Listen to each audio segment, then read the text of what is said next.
Good morning all friends, नमस्कार, जय जगन्नाथ। केमती अच्छे आपण मैंने आशा करुच्ची समस्ते भले थे, खुशी थे। मु मामिना पात्र वेलकम करुच्ची मोर गोटे छोट वीडियो रे। फ्रेंड्स आज दिनटी मोर केमती गला वीडियो रे सब किछि शेयर करछि, प्लीज आपण माने देखिबे। आज होची भागवत जन्म तासह पूर्णिमा। घरे मु पूजा विधि सब साथ देछि। आ रोसई रे देखंतु फ्रेंड्स आज बसैछि हरड़ डाली।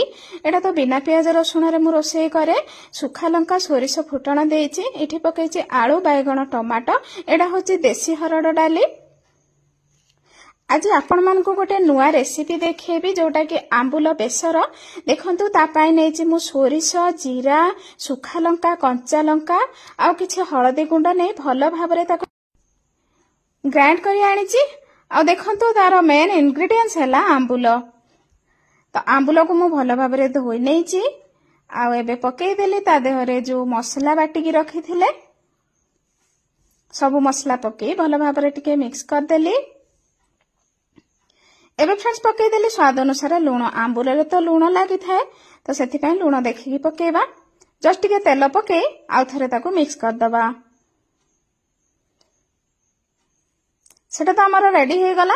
एबे एपटे देखंतु मु 4टा चौती थिला घरे, तो ताकू मु पत्र गुडा को अलगा अलगा करि नेछि, भलो भाबरे धोई आनिछि।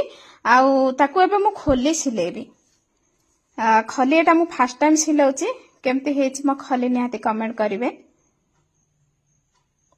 जेमति कि जाहाटू हेले देखि माने देखि कि ही सिखंती ना, के तो माँ पेटरू शिखती नहीं कौन सी जिनस। से मु एडा मो जेजेमा सिलाए खली, तो मु ताठू देखी हेले भी मु परफेक्ट सिलाई पारिनी। और कोशिश तो करिछि खली गोटे बनैबा पाए। से 3टा ना 4टा पत्र रे सिलाई दिए। मु तो नेलिनी 10टा पत्र देखंतु, तथापि भी मो खली होउनी।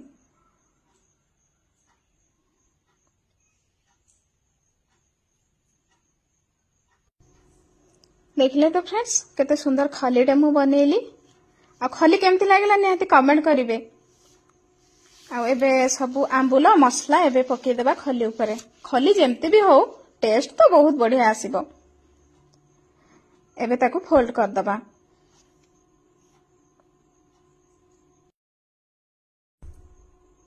सो एपटे देखंतु फ्रेंड्स तावा गोटे गैस ऊपरे बसैछि, तो ता ऊपरे हमें दे देबा।